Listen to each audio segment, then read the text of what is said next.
one of the things that would be highly beneficial for you to do is to actually go through that healing journey and process of looking at what the relationships have been like with your mother, father, primary caregivers, doing the necessary inner work to forgive, to heal.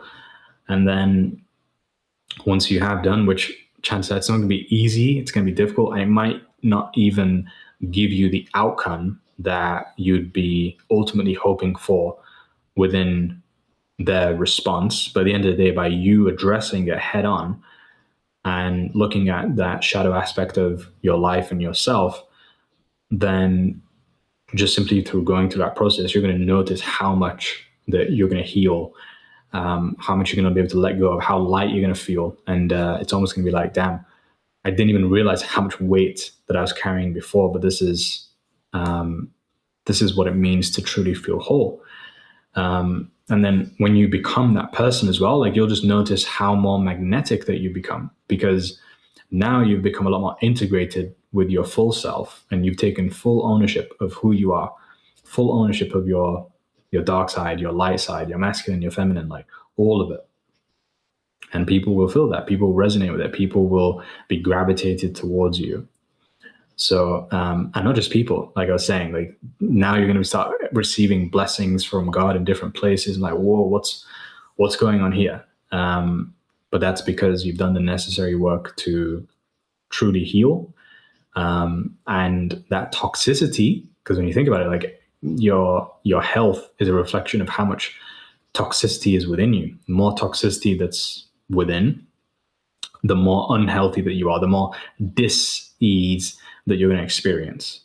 And toxic attachment styles, this is a dis-ease, and it's just reflected within our relationships.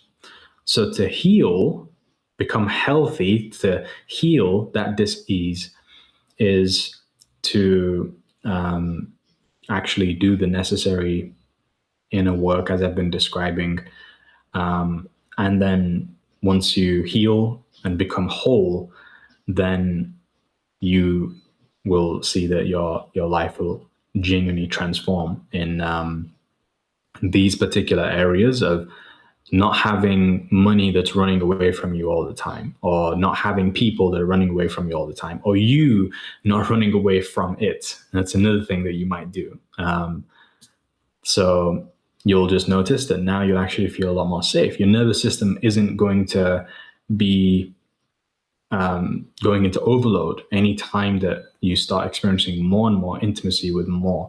Because the thing is, like, for example, with money, everybody has a financial thermostat. So my financial thermostat was very, very low. And as soon as I hit like a certain threshold of like having, $5K in the account, then 10K, 30K, like the more that it started to hit these new milestones, the more that I was feeling that gasp for oxygen and for air. Like there's so much anxiety that I was experiencing, because I was like putting myself into a survival space of my nervous system kicking in and trying to defend myself, which is all fine. It's just trying to take care of me. But that's because of unresolved trauma. And the more that I realized this, the more that I could see that, wow, the game is truly about capacity more than anything. So if you're experiencing that when you are hitting this financial thermostat and this threshold, that you're getting anxious and or you're becoming avoidant or whatever it is, then recognize that that's some inner work that hasn't necessarily been taken care of. You're just hitting a financial thermostat, and you have to extend your capacity. Right? So the more that you heal, the more that you're able to let go of that unresolved trauma in these places, then the more that capacity becomes bigger and bigger. And so when you think about it, it's like just in the same way that you might have a jar that you can pour water into, let's say that water represents wealth, because wealth is just about how big and how clean your well is, like a water well, right? So let's say that we've got a capacity for our wealth inside of us, like, and there's this energy that's coming in, this water that's coming in. Well, if we can extend that more and more and more, then it simply means that more water can come through that we can hold. But when our tanks are really small and our containers are small, then overflow comes in very quickly, and we start experiencing wastage, and maybe even the container has holes inside of it. And that's when you feel like, damn, everything that's coming in is just going out just as quick. But it's all about having that healthy container and that capacity, right? And the more that you heal this relationship, as I've been describing, then the more that whatever can come in will come in healthier, won't feel as though, like, for example, people talk about with lottery winning tickets. When people win the lottery, the advice is that as soon as you receive the million, you want to become a millionaire. Because if you don't become a millionaire, then you don't have the container to hold all of that money and that wealth when you received it. So whatever financial thermostat that you're comfortable with, the money will just naturally drop towards that. People come asking you for money, you'll give it to them left, right, and center. You'll spend everywhere. You will leak. You will lose. People will rob you. Like, all these things will happen because of your financial thermostat. So it's all about simply increasing this as much as you possibly can, by one of the ways, and there's probably quite a few others as well, but one of the main ways is to become non-attached and to develop a healthy relationship with your money through loving God. Because at the end of the day, like the Bible says as well, the root of all evil is the love of money, right? The love of money is the root of all evil. Worshipping the money is the root of all evil. Whereas loving God and having that as the primary thing that, and the primary entity that you're giving your love towards and extending that to and worshipping that, then that's how you're going to experience the healthiest relationship that's not from attachment.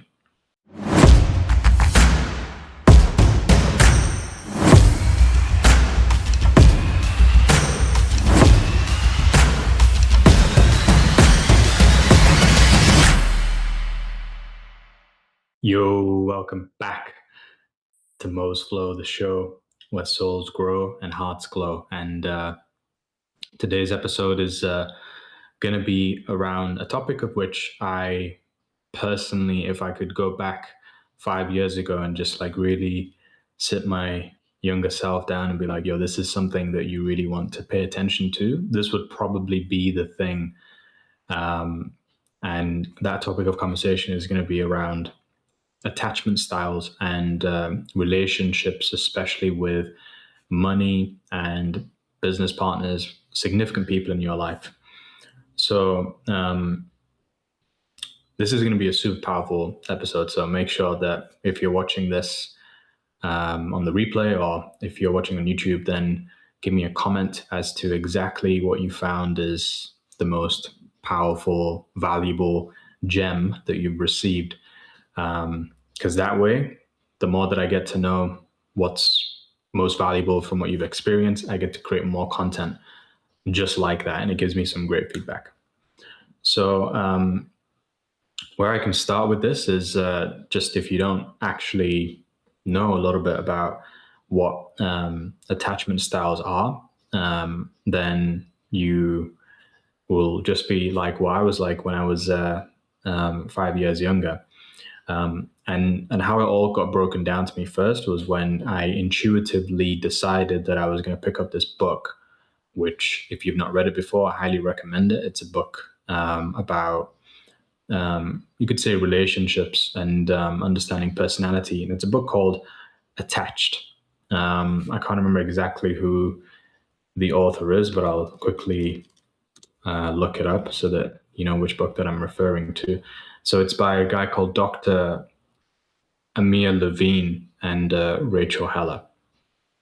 And honestly, this book, out of all of the ones that I've read, like, genuinely has been an absolute game changer. And funnily enough, I even passed it on to one of my cousins as well recently, who literally within like the first day of reading the first couple of chapters, came back to me and was like, "Whoa, that book was crazy." So as soon as you read this, like it'll truly reveal a lot of where within your current relationship dynamics right now, you may be thinking that there's something wrong or there's something missing, there's something that needs to be changed and fixed. But it will help you just see very clearly as to what the main problems truly are. And so, what the whole premise of the book is talking about, and this idea about your attachment styles, if you don't know already, is that when you are attached, it's a form of insecurity. When you're attached in any relationship, it's a form of insecurity, and your insecurity is either going to be on one of two extremes. So, if you're more like myself, then your form of insecurity is going to be what's called the avoidant insecurity most of the time. And then maybe in other relationships, you'll be on another extreme, which is called the anxious attachment style. And both of these are forms of insecurity. And the idea is that we want to be getting as close as possible to the center, which is where we are a lot more secure in ourselves and in our relationships too. So it's a really powerful book because what it actually is uncovering for ourselves as well is the fact that these forms of insecurity and attachment styles are actually due to the childhood traumas and wounds that we'll have experienced when we were, less than 10 years old. So these are most likely memories that you will have either buried or they're blacked out now. You have totally forgotten them. But when you go through and start doing the necessary inner work of healing, then it helps you to reveal some of these traumas that are still stored within the body that you can now let go of. And that opens up these memories that hold the keys to you being able to free yourself from the attachments. Because at the end of the day, the one who is insecurely attached typically is the one who is still enslaved, right? You're enslaved, but you're enslaved to the things that you worship or whatever it is that you're attached to. So to break it down, it's like on the one extreme, you've got a person who I was first describing the avoidant in any relationship. And that's somebody who, whenever there is any real intimacy that you experience and you have closeness with another human being or closeness with whoever it is that you're in your relationship with, whenever you get close to someone or something, then that's where the nervous system kicks in because it's there to protect you. And it's like, based off of that childhood trauma, now you are reacting to the situation experience by doing your best to flight and remove yourself from that particular circumstance. Because whenever we experience fear, which is another way to say the nervous system kicking in, when we're experiencing that fear, it's a perceived danger that we have subconsciously, meaning that we are not even necessarily aware as to the fact that there is something that we're afraid of, and we're doing our best to protect ourselves from the imminent threat. But really, it's not necessarily that you are looking at the current reality as to what it truly is, but you're looking at it from a lens of somebody who had been wounded from the past and is just doing their best to protect themselves. So when that kicks in for the person who has an avoidant attachment style, instead of fighting, right, they're going to run from the situation. They're going to withdraw. They're going to either, check themselves out emotionally and energetically from their own body. And so when you're speaking with the person, like it's almost as if they're not even there. And it doesn't always have to be physically, as I was saying, like sometimes you could just be mentally withdrawn, emotionally withdrawn. And this is what it was very much like for myself. Whenever I would get into close relationships with people and I found that we were getting closer and closer and closer, then without even thinking about it, it's not like an actual conscious strategy, I would just start to subconsciously withdraw.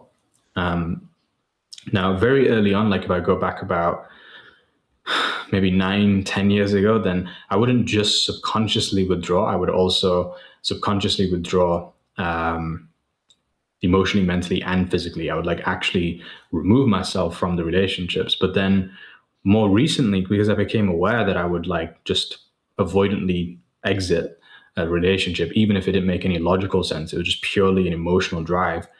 I realized that I was still being avoidant in certain relationships, but emotionally and mentally and not physically, which is still an avoidant tendency, like, actually there in your body. So it's something that you might be able to relate to if you've also got similar childhood trauma and wounds that have made you somebody who is an avoidant personality.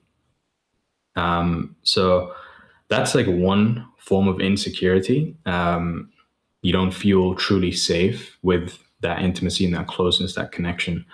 Then there's another form of insecurity, which is when you have somebody that has an anxious attachment style. So it's the complete opposite, because this is now where instead of you getting close with someone and wanting to exit the relationship based off of the fact that you feel unsafe and you want to leave, it's more like you have more so got a fear of abandonment.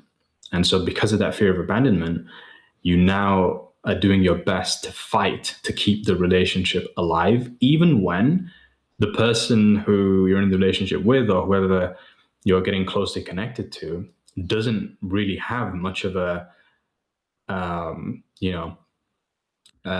desire to leave. But because you are doing your best to protect what was once taken from you when you were younger in your childhood years, then when you do get close with another person, when you get more intimate in the relationship, then you want to do your best to fight to keep them there.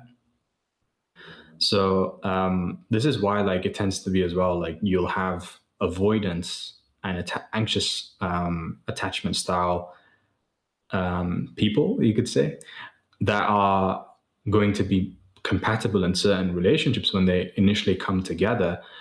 But the reason for why they're compatible is not necessarily because it's from a place of wholeness and integration, but it's actually more so just because you have got a similar dynamic of one that is the beloved, one that's the loved, one that is going to be running away whilst the other one is chasing. And it's like chemistry more than compatibility. It's two people that are insecure but compatible in that nature. Whereas a healthy relationship and dynamic would be where you've got two people who are not trying to complete each other, two people who are not broken, that are two halves coming together to make a whole. No, you've now got two people that are actually whole, integrated, and are coming together as two single individuals that can actually add to each other. So the thing about somebody who is like more avoidant, right? So if you have that tendency right now, then what you'll tend to find is that when you do actually get close to another person, you're always going to probably project that it's the other person's fault. Like you're always going to be saying that, oh, they're getting anxious all the time, like they're wanting to leave. And you will actually put them into a pit. You will be more conscious of all of the downsides, dark sides of that person, and you'll be hyper aware of it. And this is why, like, you'll always have like one foot out the door too, because you're thinking to yourself that I feel as though I am almost superior to someone else in that relationship.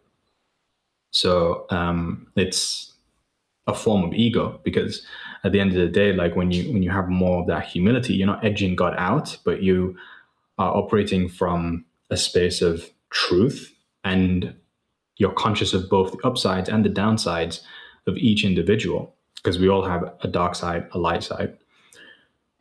Whereas on the other side, the person who is more anxious, this is somebody who, when they get into a relationship with another person, like they are actually putting the other person on a pedestal. and they're seeing that this person has all of the great attributes about their personality, making them seem as though they're really better than they truly are, not necessarily because they don't have those positive attributes, but because without acknowledging that the negative attributes also exist, then they're not seeing the person for who they really are. So that's why an anxious person typically will be anxious, because they feel inferior. So one of them has this inferiority complex, which is the anxious one. The other one has the superiority complex. And as I was saying from the very beginning, this is all a form of insecurity, which we call an attachment style. So when you have either one of these, you are going to be attached to the other in the relationship. And it's not a healthy place to operate from, whether you're being chased or whether you are the one doing the chasing. So the idea is that you don't want to be having any relationship where it is based and formed on attachment, because there's trauma that's unresolved that's actually coming up to the surface. And really what it wants to be is that you want to be able to allow yourself to heal as a single person before you enter into any form of relationship. And the thing is, right now, you might actually be someone who is in a committed business relationship or a committed marriage, committed relationship with your partner. And you might be thinking to yourself oh, damn, I realize now that, one of us is insecure or both of us are insecure. What does this mean? Do I have to end the relationship and go find somebody who's secure? That could be a potential. It might be a good idea, but only if the person who you're in the relationship with and yourself is unwilling to make a change, is unwilling to actually do the inner work to heal and grow and let go of the trauma that is keeping you attached. So you don't have to. The good news is you don't have to actually exit the relationship that you're currently in. But what I do recommend is that, especially if you're single right now and you don't have a business partner, or you don't have someone who you're married to, then the best thing that you can do in preparation is not necessarily rush to find someone else that will complete you, which is what most people do. Most people, you see them, they literally go from one relationship and feel lonely, so then get into another relationship expecting that it will resolve the loneliness. But there's a key difference between your loneliness and actually being alone. So you could be somebody who is alone but not lonely. And you can be somebody who is not alone but very lonely, right? Because your loneliness is all dependent on your experience internally, having that true wholeness within, and that integration, as I was describing, not needing another person, but actually just being totally whole within yourself. And then if you do end up getting with somebody else in a relationship, partnership, whatever, then it's not to complete you, but it's simply to add. It's in addition. And that's the difference between really, on a more generic scale, it's the mindset of lack and scarcity, which is always words such as I need this person, I'm addicted. Because if you think about it, most people are actually addicted to their partners. They're trying to solve a loneliness problem by trying to not be alone. But the loneliness problem doesn't get solved by another person. The loneliness problem gets solved by you actually doing that internal work and the healing. So the scarcity and the lack mindset is everything to do with why you will be having those addictions. Because I've spoken about this before in another one of my videos. Can't remember which one, but I say all the time, addiction is just anything that almost works. So the real solution is never going to be to find anything external to you that will be the way to influence how you'll change and no longer be addicted. But the real solution, it could come from an external influence, but it's not going to ever be dependent on anything external, because it's an internal change that has to occur. So if you're not going to like get yourself wrapped into addictions and just constantly be hoping that the external substance is always there to help, then you're going to move towards actual healing and a real solution, which is more long-term, sustainable, and will help you to maintain security for, as I was saying, like the long term. So this is the thing, is that, you know, when you're looking at the two attachment styles, as I was saying, the anxious and the avoidant, the game is about how can you get as close as possible to the middle.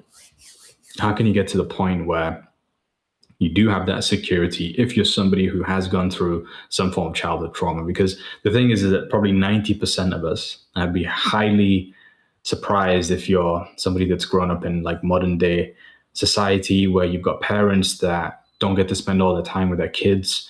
You've got divorce rates that are like 60%, and there's so many things that could affect a person's childhood to make them wounded, experience trauma, and have attachment. So chances are like you'll have some form of that, even if you're not necessarily like extreme on the scale, and even if you're someone who has been able to heal somewhat, chances are like you're never really perfectly in the middle. And it's just about getting as close as possible to this place. And the one thing that I would say as well is that, like, you know, if somebody has gone through a little bit of healing and they're in that positive trajectory, then chances are like it's actually better to, you know, enter into a relationship with somebody who has experienced maybe more trauma, but is aware of it. And because they're aware of like the depths of everything that they've been through, they've worked on it, they've done some healing, they're in this positive trajectory, and it's always going to get better. Whereas if somebody had a relatively,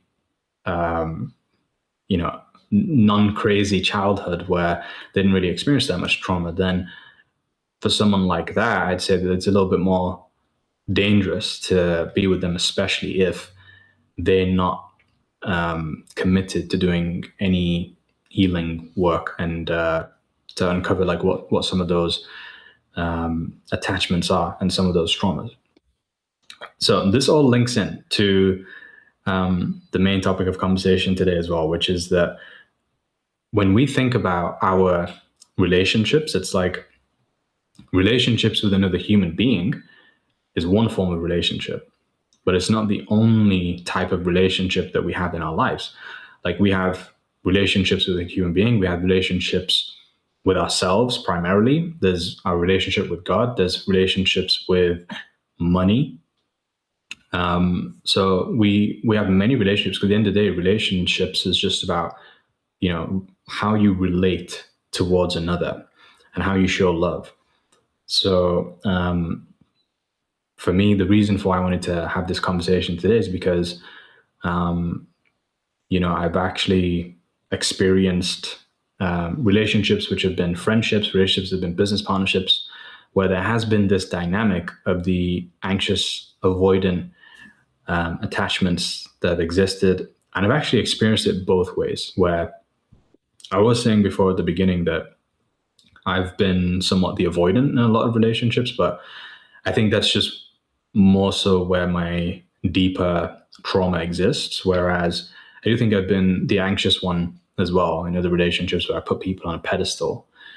And what I personally found as well is that, like, you know, with the relationships where I have put people on a pedestal, interestingly enough, I'd say a lot of those relationships were usually where I was in relationships with people that either had a lot more access to wealth, money, and success, or it was people who were showing this and displaying that they had the competence and ability to gain access to wealth and resources and things like that. And a big reason for why I realized this is, someone who naturally is more of the avoidant style, avoidant in relationships.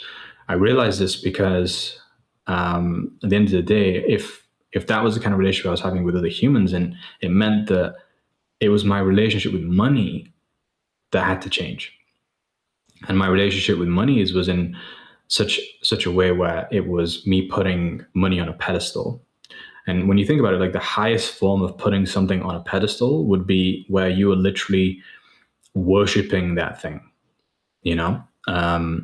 So when we actually break down the word worship, it's two words, right? We've got the beginning of it, which is the worsh, and then there's the ship. And, if you think about what the word worsh sounds like, it's almost like the word worth. So if you think about it differently, it's not necessarily worship, but what if it was worthship? So if we've got worthship, then what you worship is anything that you decide to give worth to. And it's like in the Bible, there's a quote that says, wheresoever that you put your treasure, so your heart will follow. That's one of the laws, like in the Bible. So the more that you're giving your treasure towards a particular thing and setting that as your intention, then the more that your heart is going to follow that thing, and you start worshiping that thing.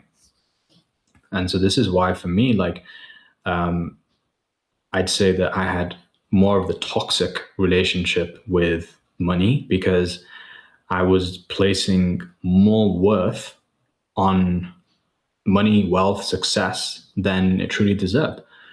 And so there's actually nothing wrong with worship, right? It's just when your worship is placed in an order which isn't the actual order that you truly will benefit from when you get it all correct in the structure, then you experience negative consequences because of it.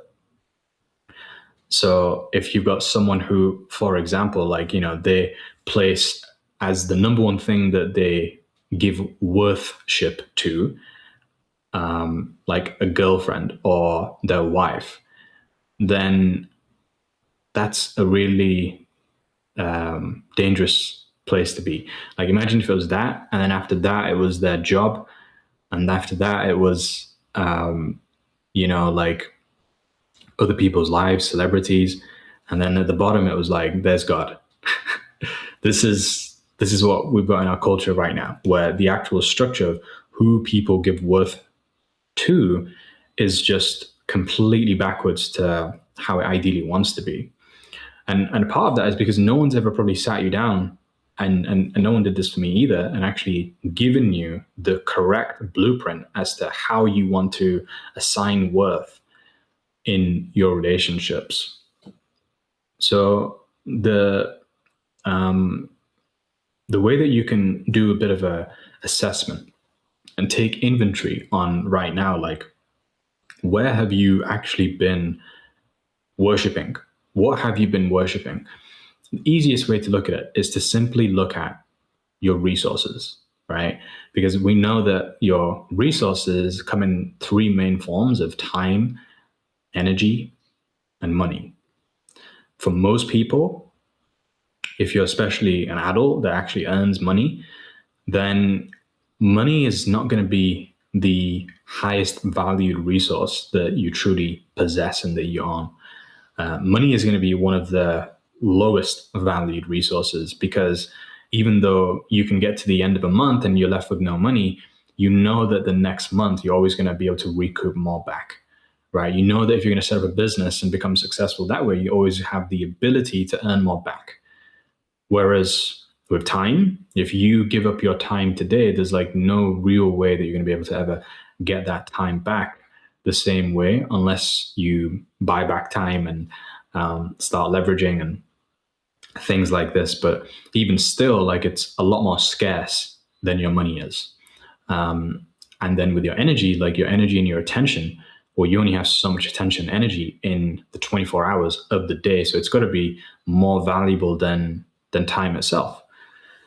So if you want to look at, for example, like, okay, what is it that I'm actually giving the most amount of worth to, and what am I truly worth shipping? Then you simply want to take a look at, first of all, okay, the number one most valued thing is going to be my energy and my attention. So what have I been giving energy and attention to, over this last week, month, year period? And for most people, like what they give the energy and attention to, like in the UK, so a lot of guys, they give attention, energy to football and other people's football matches. Like that's one of the big things that they'll give energy and attention to. I'm not sure too much about with women, but it might be that they like to buy nice things, so they give attention and worth to a lot of things that they can buy for themselves, like a house, for example, or a nice like luxuries in terms of jewelry. So they can give worship to that and energy and attention. And then you look at, okay, well, you've got what you've given your energy and attention to. What have you given your time towards? A lot of people give their time towards working in a job, like, 100 hours a week, 50 hours a week. Different cultures, it's different. But in the UK and the US, it's like 50 to 100 hours. So if you think about it like that, like what's the main reason that people are working in their jobs? Chances are, if you don't have a business that you have on the side already, or something that you're working towards long term for yourself, and you're not taking that money and putting it into your business, then if all you're doing is like trying to get this money to pay your bills, then really you are giving worth to the money and falling for that trap of making money your god, essentially, right? So you're giving worthship to that, and that's a lot of people. So there's nothing wrong with having a job, but it's like when you start worth-shipping that job, then we also have money. What are you actually allocating your money towards? You're allocating money towards just buying things and then starting to worship the things, because anything that you worship, you become a slave to, right? And again, it's like there's nothing wrong with becoming a slave or a servant, but as long as your master is the correct master, and you don't want it to be that you are obedient to the wrong master, right? Because you can't serve two masters. And if you're serving one master, which is money, it's impossible to serve another, which is to serve the ultimate master, which is God, at the same time. So what I would be doing for yourself right now is like really looking at taking inventory as to, what have you been giving worship towards? Because it might not necessarily be an as simple thing as, okay, I can see that I'm giving worship towards money, or I'm giving worship towards my things, my wife, because that's where I feel my security exists within that place. So if you're feeling currently insecure, you have this attachment, and you personally believe that the insecurity will be resolved and you'll start to feel secure by something that isn't necessarily worthy of worship, that level of worship that you're offering, then it will never really truly satisfy the gaping hole that you have, because it was never meant to. It can give you a temporary feeling of like, yeah, this does satisfy it, but then there's always going to be this gaping hole, of which can only be filled by the one that is truly most worthy of worship. And another thing as well is, like, I was learning about this today, which is one of the characteristics of a king is that when you give to a king, then through the king's glory, he will be pressured essentially into giving back to you in more abundance, and actually giving back to you in higher quantities, because it is in the king's nature to do that. It's in the king's nature to make sure that he can actually outgive what you've given. So when you give to God versus like giving to money, because at the end of the day, like, money isn't a true ruler, but God is. then what you can receive in return is going to be greater quantities of what you gave initially. And if you're giving worth in either form of time, money, or energy to God, like you're giving this worth, then what you get back in return is now you have a higher sense of self-worth, right? And so again, like that person who is insecure will most likely have a low sense of self-worth, which is why when they do get close with another person, they don't actually believe that they're worthy of love. They don't believe that they're worthy of this unconditional love by someone else. Like, why would someone else love me? Like, this is unsafe. I'm going to leave. This is unsafe. There must either be something wrong with them or there's either something wrong with me. So you don't truly have that sense of real self-worth. And having self-worth is such a powerful asset to have, because when you have that, then not only will you feel a lot more worthy of certain, people in your life with relationships, whether it's, relationships in your intimate relationships, marriage, romantics, or relationships in business, relationships with money, holding money in greater quantities and not feeling anxious about it. Because again, like that was one of the biggest things for me when I started to accumulate more money than I was comfortable with. It was like I could sense this tension, internal tension, this anxiety, because I had a low sense of self-worth. Because again, like I was saying, I was actually placing my worth in the wrong places. So this is, if you're anything like I was when I started to put all these pieces together for myself, you're probably thinking right now, like, whoa, this is kind of groundbreaking stuff. This is crazy. So if you're having some of those breakthrough moments, make sure to like the video, comment, and let me know right now. This is your opportunity. But yeah, with what you give your worth to, you now want to, whatever you've been doing that has not necessarily been the correct structure, because maybe you don't even know what the correct structure is. So I want to give to you what I would say is like a healthier structure that's based off of biblical principles as well, based off of more traditional principles, which is that with the number one entity that you want to give worth to and worthship is going to be, as I've been saying it throughout the video, it's going to be giving that to the highest power, the ultimate king, the King of Kings, giving that to God, because he wants to be the ultimate authority in your life, right? And the more that you give in your money, time, and attention, the more that you are going to receive from God, who is the ultimate giver. Like no one else can give the same way that he can. So this is the thing, is that what I'd be saying is that if you right now are, looking to give to God, like you might be, and this is one thing that I was considering as well. It's like, okay, if I want to start giving to God a lot more, like what should I give? Like what's the minimum, was the initial question. And this is something that I learned within my entrepreneurship journey too, which is that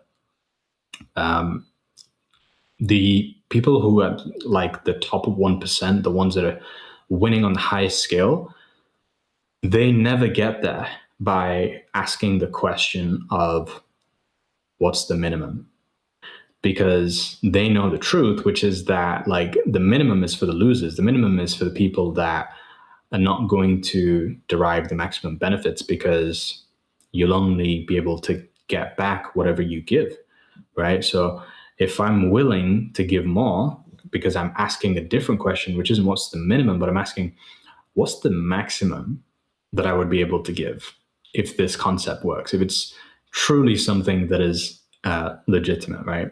What's the maximum that I can give without it like completely breaking the bank or the schedule, lifestyle, whatever it is, right? So when you ask that question, then you won't just be thinking, okay, I'm going to do the minimum. In Islam, they talk about the 2% zakat that is lawful to give and obligatory. You won't just be thinking about the minimum of 2%. No. In like Christianity in the Bible, it talks about tithing, which is 10% when it comes to giving with your money. And again, like that is a minimum that is decreed.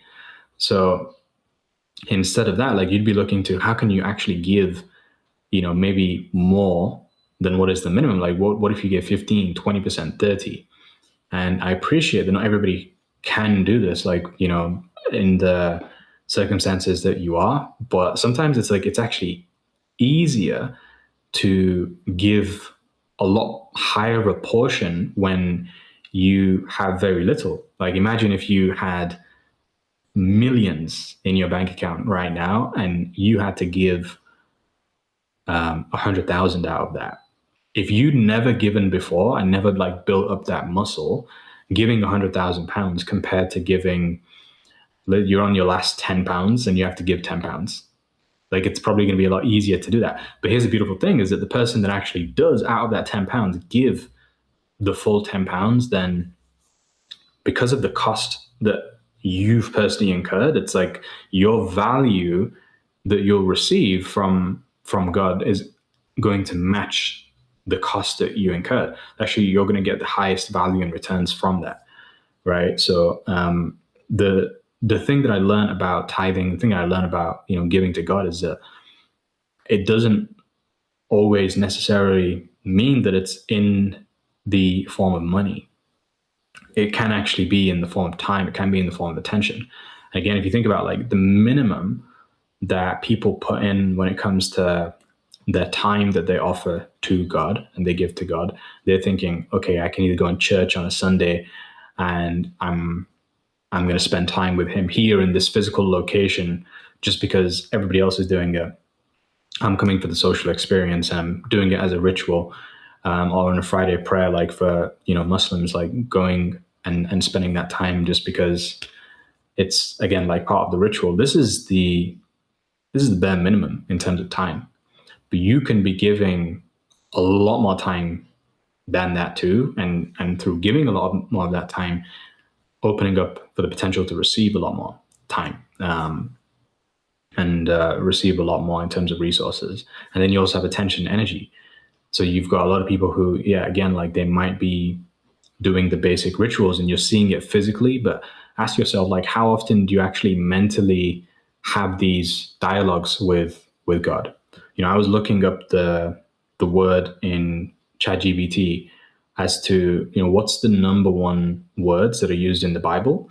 So if you're watching right now, before you go and do your research, actually guess for yourself. Like, what do you think the top 10 words might be that are actually used in the Bible?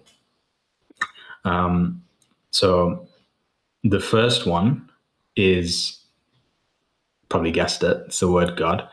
The second is Lord. I think it's actually the other way around. I think Lord is used double the amount of times that God is. So there's Lord, then God, and then after that, it's actually the word Israel, right? So Israel in the Hebrew translates to we who wrestle with God, right? We who actually wrestle with God, meaning that you are constantly in the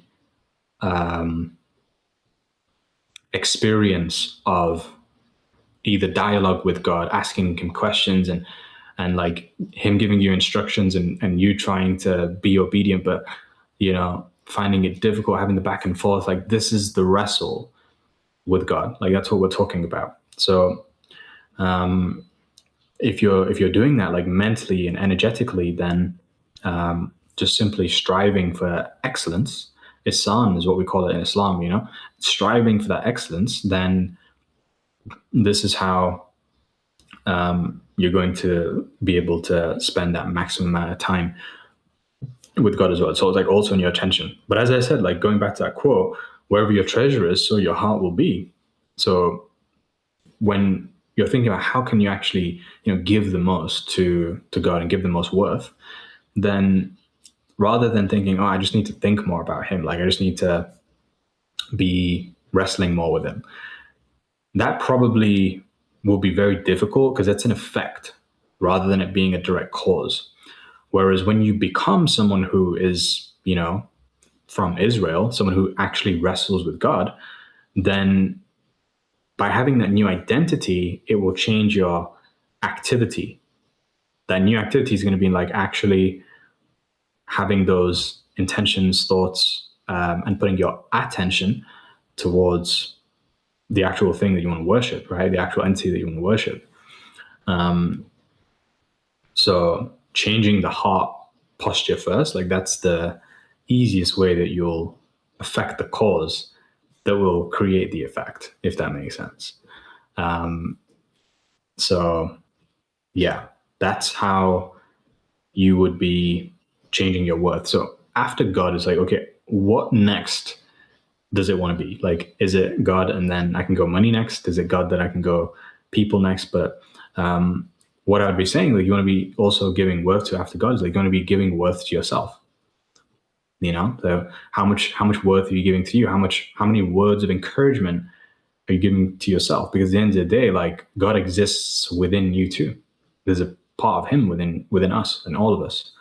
So starting to give yourself this acknowledgement, maybe looking in the mirror, giving yourself compliments, and practicing that self-love, like that's something that will be really beneficial. Because at the end of the day, like you may have a big heart and want to contribute and give to everyone all the time. And this is exactly what one of my biggest problems was too, because where I placed my worth was not necessarily based off of what God thought of me, but it was actually based off of what people thought of me.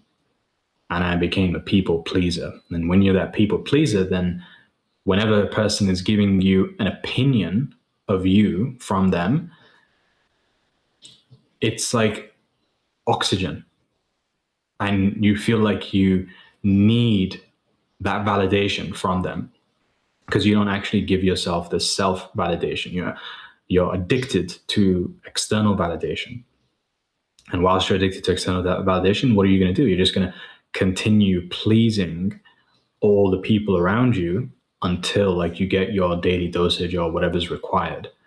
And this is a big reason as to why, like right now, if you're putting out content or you are putting out a version of yourself and you feel as though like you're highly affected by other people's opinions when you get a hater or a naysayer, then a big part of that reason is going to be because you don't actually have a secure, strong sense of self-worth, right? And an actual sense of self-worth that's rooted in God, that's like founded on the rock, not on the sand, So it's a complete game changer. It's almost as if like the difference between gasping for air and having a full, planet full of oxygen that's just always there.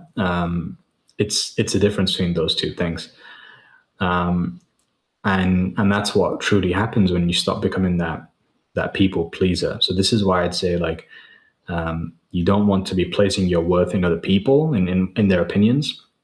You don't want to put it in their hands. You also don't want to be putting it in the things that you have, because this was a big problem for me too, which was I was accumulating lots of things and they were making me feel more powerful. They're making me feel as if through accumulating more of these things, like there was a direct correlation with my worth that was going up. I was like, my net worth equals my self-worth. I wouldn't say that. Like the truth really is that's a really damaging way to look at it. The truth is that your net worth is a reflection of your self-worth, but you don't want it to be that your self-worth is caused by your net worth. Once you go down that route, that's like a really toxic mindset and way of looking at things. But just think about it, like all the things that you possess, all the property that you hold, if your self-worth was attached to that, then as soon as it's taken away from you, then you literally have nothing. You have nothing about you that makes you worthy of love, worthy of having life around you, worthy of God. Like, you don't have any of that. So sometimes, and I believe this is a big reason as to why all the money that I accumulated in like 2024 was taken away, and I didn't actually sustain any of it, like barely any of it. Like, the reason why, I believe, is because God simply wanted to teach me this lesson that your worth is not tied towards your resources. Your worth is inherent within me. And if you can see that, like, whilst everything else has been taken away and I'm still there, and you're willing to still worship and love me at this point, then I'll add on to you more than you'll ever be able to fathom, and people won't understand why you've gained so much as well. So this is an important lesson that I believe that you can't exactly learn so much from a book, or you can't exactly totally learn it from watching a video. The best way that you can truly learn it is if you've gone through it, because it's a character building trait. But chances are, like, if you're watching this right now and you're gaining this awareness, then when it does eventually happen for you, or if it has already happened, you didn't know what was going on. Like, when it does eventually happen for you, then you won't feel so anxious about it. Like, you'll genuinely have that strong faith that it's all happening for you and not happening. It's not happening to you, right? It's for your benefit. So, yeah, this is the main thing. And what I would be saying as well, like, because I did allude to the fact that a lot of the reason why you will be worshipping things that are not worthy of worship, and you'll have a low sense of self-worth, is chances are a lot of it is due to the childhood trauma that you've incurred and you're still holding on to. What I would say that sometimes that childhood trauma is actually going to block us from our connection to God, right? So if I have childhood trauma, which is a paternal wound, meaning a wound with my father figure and my primary caregiver in that sense, then if I haven't got that healed, then the way that I will see, the ultimate heavenly father figure as well, like, the Lord himself, then that relationship will be skewed too. And my connection will be difficult to truly form in the highest form that's possible, right? So I personally believe that right now, like, if you're worshipping the wrong things, like, one of the things that would be highly beneficial for you to do is to actually go through that healing journey and process of looking at what the relationships have been like with your mother, father, primary caregivers, doing the necessary inner work to forgive, to heal. And then once you have done, which chances are it's not going to be easy, it's going to be difficult, and it might not even give you the outcome that you'd be ultimately hoping for within their response. But at the end of the day, by you addressing it head on and looking at that shadow aspect of your life and yourself, then just simply through going through that process, you're going to notice how much that you're going to heal, how much you're going to be able to let go of, how light you're going to feel. And it's almost going to be like, damn, I didn't even realize how much weight that I was carrying before, but this is what it means to truly feel whole. And then when you become that person as well, like, you'll just notice how more magnetic that you become, because now you've become a lot more integrated with your full self, and you've taken full ownership of who you are, full ownership of your dark side, your light side, your masculine, your feminine, like, all of it. And people will feel that. People will resonate with it. People will be gravitated towards you. So, and not just people, like I was saying, like, now you're going to start receiving blessings from God in different places. I'm like, whoa, what's going on here? But that's because you've done the necessary work to truly heal. And that toxicity, because when you think about it, like, your health is a reflection of how much toxicity is within you. The more toxicity that's within, the more unhealthy that you are, the more dis-ease that you're going to experience. And toxic attachment styles,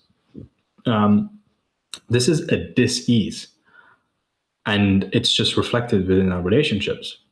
So to heal, become healthy, to heal that dis-ease is to actually do the necessary inner work as I've been describing. And then once you heal and become whole, then you will see that your life will genuinely transform in these particular areas of not having money that's running away from you all the time, or not having people that are running away from you all the time, or you not running away from it. That's another thing that you might do. So you'll just notice that now you'll actually feel a lot more safe. Your nervous system isn't going to be going into overload any time that you start experiencing more and more intimacy with more. Because the thing is, like, for example, with money, everybody has a financial thermostat. So my financial thermostat was very, very low. And as soon as I hit like a certain threshold of like having, 5K in the account, then 10K, 30K, like the more that it started to hit these new milestones, the more that I was feeling that gasp for oxygen and for air. Like there's so much anxiety that I was experiencing because I was like putting myself into a survival space of my nervous system kicking in and trying to defend myself. Which is all fine. It's just trying to take care of me. But that's because of unresolved trauma. And the more that I realized this, the more that I could see that, wow, the game is truly about capacity more than anything.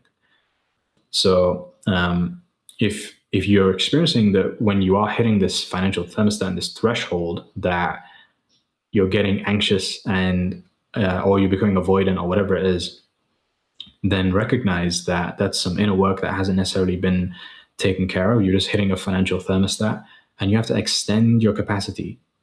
Right? So the more that you heal, the more that you're able to let go of that unresolved trauma in these places, then the more that capacity becomes bigger and bigger.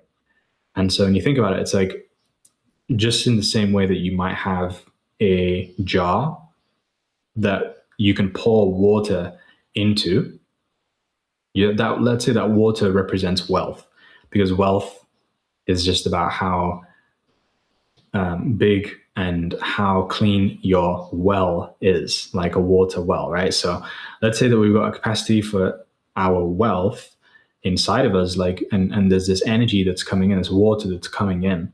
Well, if we can extend that more and more and more, then it simply means that more water can come through that we can hold.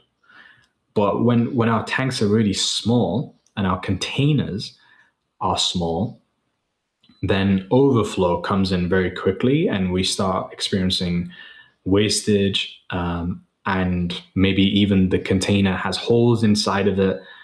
And that's when you feel like, damn, everything that's coming in is just going out just as quick. But it's all about having that healthy container and that capacity, right? And the more that you heal this relationship, as I've been describing, then the more that whatever can come in will come in healthier, won't feel as though, like, for example, people talk about with lottery winning tickets. When people win the lottery, the advice is that as soon as you receive the million, you want to become a millionaire.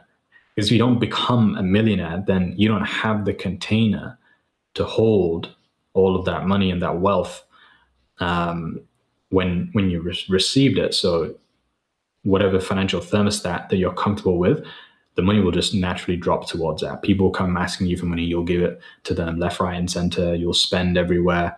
You will leak. You will lose. People will rob you. Like, all these things will happen because of your financial thermostat. So it's all about simply increasing this as much as you possibly can by one of the ways, and there's probably quite a few others as well, but one of the main ways is to become non-attached and to develop a healthy relationship with your money through loving God. Because at the end of the day, like the Bible says as well, the root of all evil is the love of money, right? The love of money is the root of all evil. Worshipping the money is the root of all evil. Whereas loving God and having that as the primary thing that, and the primary entity that you're giving your love towards and extending that to and worshipping that, then that's how you're going to experience the healthiest relationship that's not from attachment. So, yeah, hopefully there's been a lot of gems that you've taken from this video. And if so, then let me know what was the biggest gem that you received. And I would love to hear more about it in the comments so that I can not necessarily get the external validation, but and by the way, there's nothing wrong with having external validation. It will come from time to time, but it's more about when you're addicted to that external validation. That's where the issue comes in. So a little bit of external validation is nice because I've already given myself my self-validation. And like one of the equations that's really important when it comes to your emotions as well is that if you want to experience the maximum amount of joy, joy is simply about how much self-validation that you can give to yourself. That's the key cornerstone of joy. A lot of people think that joy is derived from, the fleeting happiness and the constant highs and immediate gratifications, but it's only necessary for you to experience that kind of joy when you don't have the healthy fulfillment that comes from self-validation. So that's just an extra gem I was going to share with you there. But what I'm basically saying is that I've got quite a decent amount of self-validation right now. So you can throw in your external validation. Give me a comment as to how you found this valuable, and I'll receive it. I'll take it on board. And I'll give you something even better, because remember, that's what kings do. So yeah, thanks for watching the video, and I'll see you next time. Peace and love.